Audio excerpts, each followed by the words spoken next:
So this is the show for Monday, July 1st or something, like sometime a long time in the future.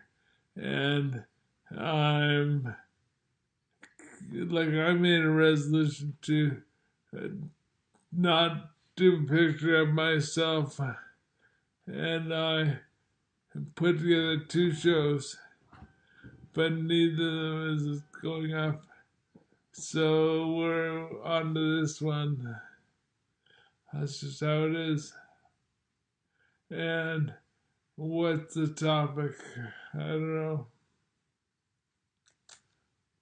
When I finish each movie, QuickTime movie, I put on my desktop called A1 or B1 or C1 or D1.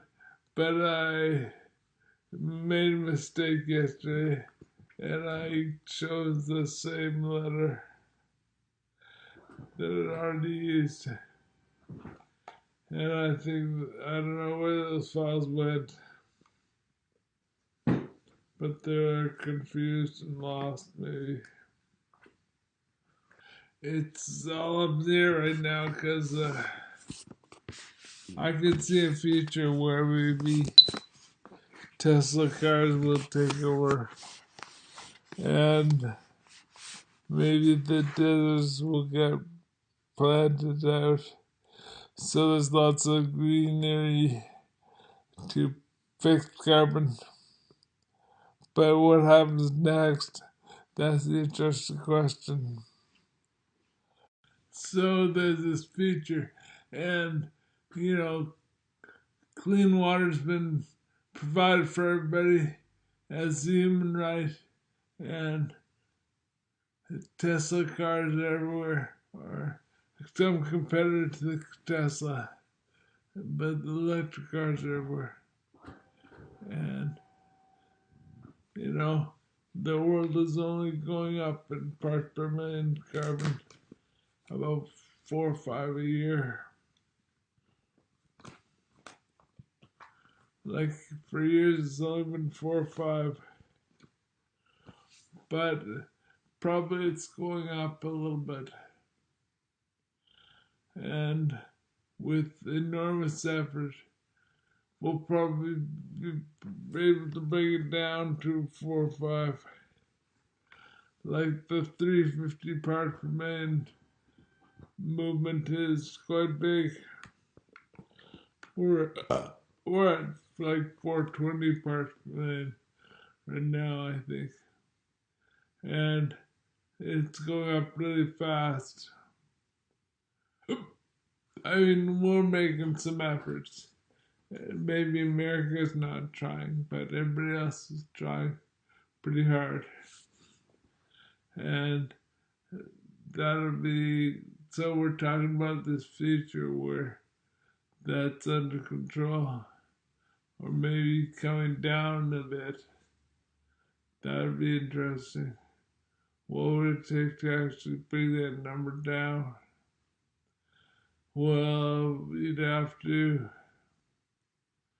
Well, there's a factory in Squamish that is into fixing carbon, and if there were carbons floating up, like machines floating up high in weather balloons into the atmosphere, so they capture all the carbon way up high,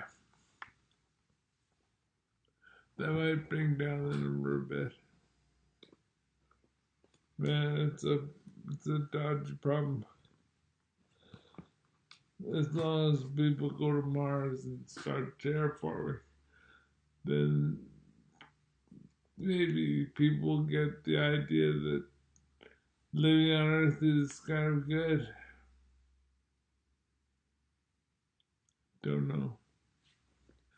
So we're trying to write this science fiction story about this time when things are equalized a bit. And the big task to get done is what? Well, that guy, the Swedish guy who makes TED Talks, have you guys seen him? He's quite impressive, an old guy.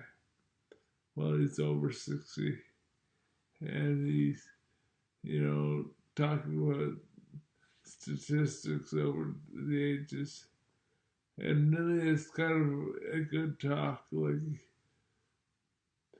even in Bangladesh, the birth rate is about 2.5, or people are having about 2.5 children, not 8 or 10 or something. So that the population is coming under control, and maybe carbon will come under control if lots of things change. Hang on.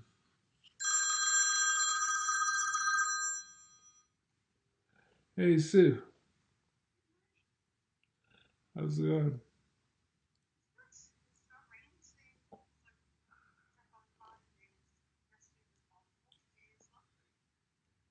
That's good. I need a lovely day. It was raining pretty hard this morning.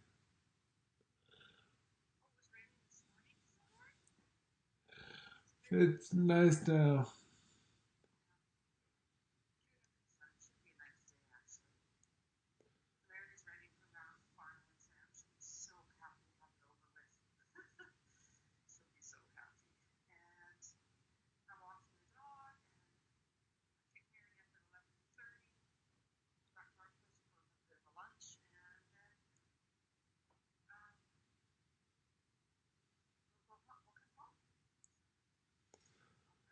We get to see you guys.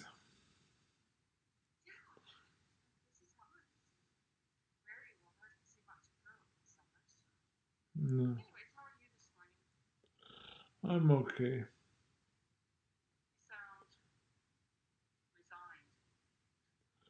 This is like, even though it's the sea to fill the seal has gone away, the problem hasn't gone away.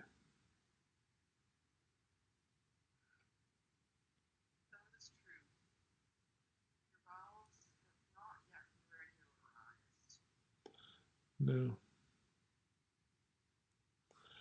So every morning pretty awful, but the day is good.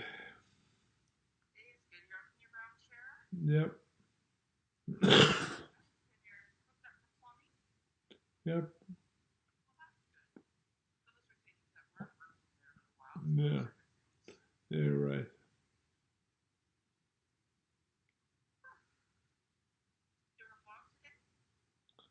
I got to. I didn't do one yesterday.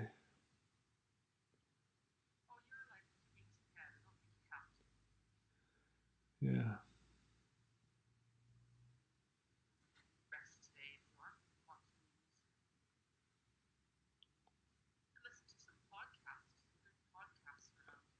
Hmm.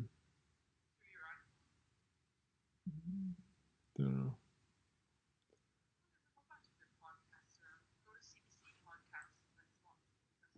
Yeah, Casey and I sat did a show called The Lost Show recently.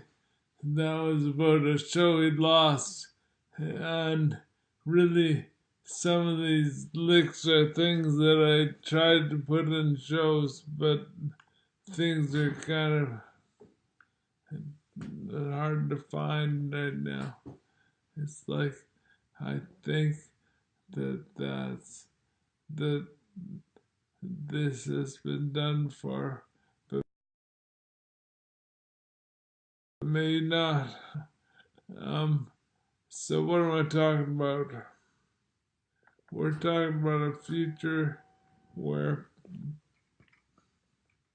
carbon is equalized and lots of other problems are dealt with. Oh, we were getting to that Swedish guy's TED talk. It's like he predicts 4 billion people will be in Africa, and the rest of the planet is pretty under control. But, it's like he predicts the population will, come into balance at around 10 billion or something.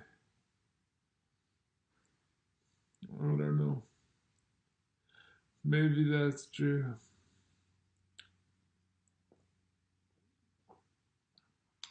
So then,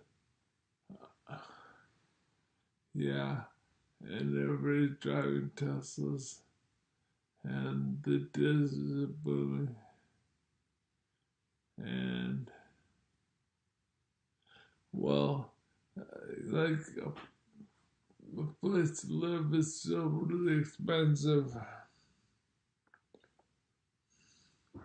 Yesterday I did a whole show that I backed down on.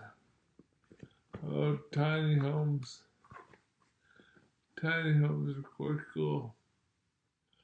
It's like, never know what people will do to find a place to live. Tiny homes. Like, the zoning rules are different for me. They're like 12 by 8 buildings, or I can do all I want.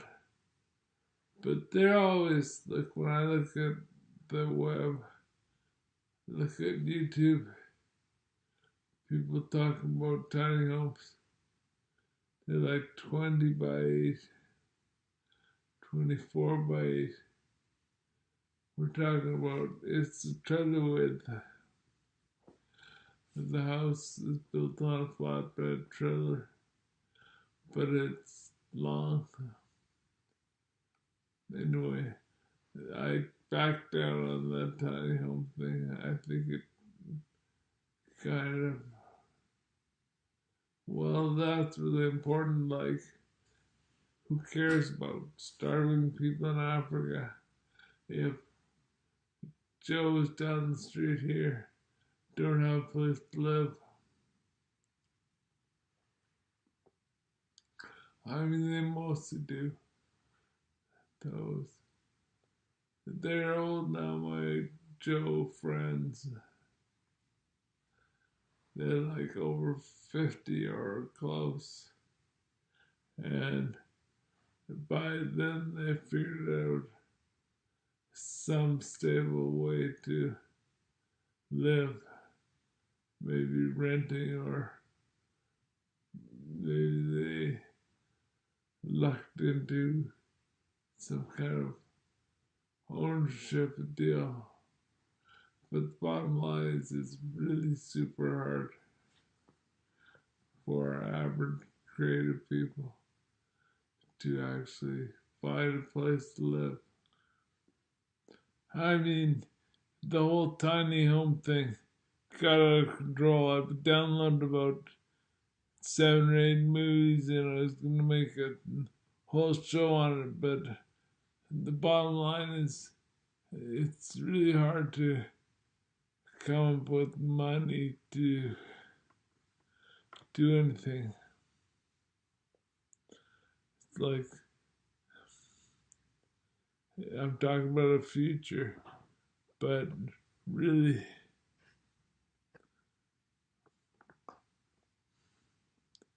the core issue for lots of people is, how am I ever gonna make enough money to find a place to live? And I don't know what that answer is. Tiny homes is kind of one way of looking at it.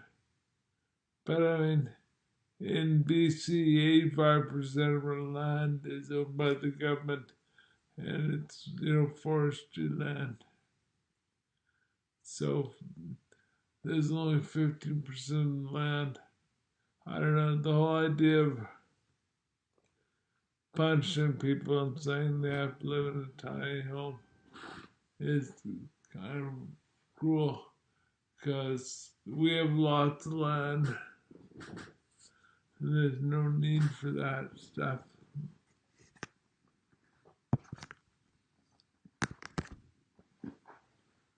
Whoops. Yeah, but maybe there is. I don't know. I mean, there are a lot of people immigrating here who need a place to stay, but they seem mostly interested in living in Vancouver, which is got a kind of mild climate and really it's nicer in the Okanagan where it's 20 below in winter. It's really cold, but it's sunny outside, and with a little bit of solar design, it can be quite good in terms of all that sun working for you.